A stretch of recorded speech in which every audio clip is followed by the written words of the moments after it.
Баршаңызға қайырлы күн достар. Бүгін сіздермен осындай бір жасағаннан мини пиццалар жасаймыз. Бұл алдағы жазғы демалыстарға, пикниктарға таптырмас керемет болып шығатын мини пиццаларымыз.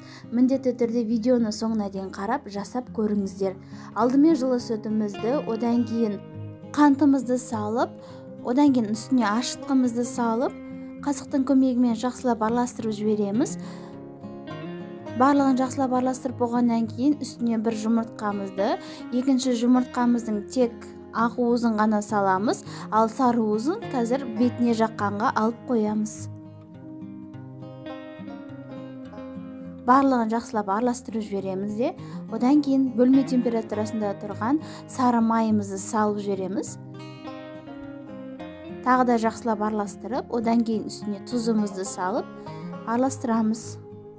Одан кейін өлшеп алған ұнымызды жартысын салып, қасықтың көмегімен біраз араластырып жібереміз де, одан кейін қалған бөлігін салып, тағы да жұмсақ қамыр илеп аламыз. Қамырымыз өте жұмсақ, бірақ қолға жабыспайтын қамыр болу керек. Міне илеп алған қамырымызды енді 1 сағатқа салафанның бетіне жауып, одан кейін орамал жауып қойып қоямыз.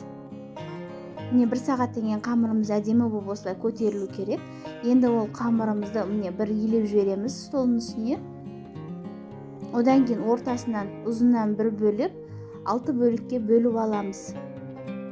Мен осылай көз мөлшермен кесіп алдым. Сіздер қаласаңыздар таразының көмегімен өлшеп, бөліп, теңдей қылып бөліп алсаңыздар да болады. Міне 6 бөлікке бөліп алдым. Енді осының барлығын осылай домалақтап жинап аламыз. Оның үстін одан кейін салафанмен жауып қоямыз, кеуіп қалмас үшін. Енді қамырымызды осылай дөңгелек қылып жайып аламыз, дәл видеодағыдай.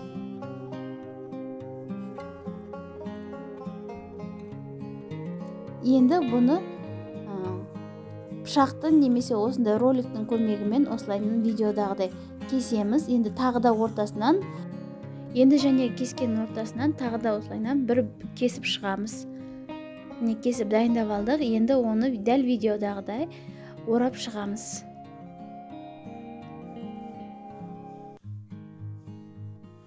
Екінші шетінен де орап шығамыз осылайынан.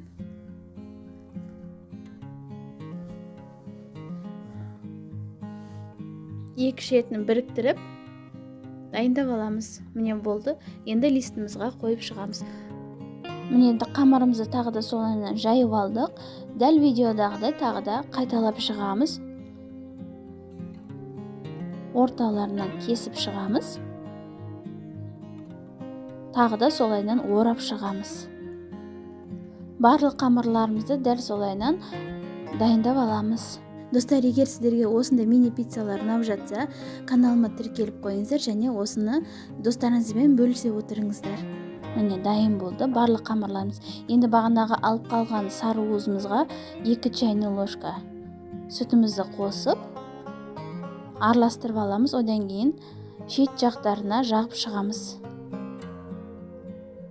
Міне шеттеріне жағып дайындап алдық.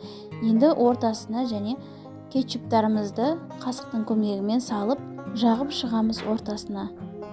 Барлық қамырымызды жағып болғаннан кейін енді колбасаларымызды орталарына салып шығамыз. Барлығына одан кейін кукуруздарымызды 2 чайный ложкадан салып шығамыз.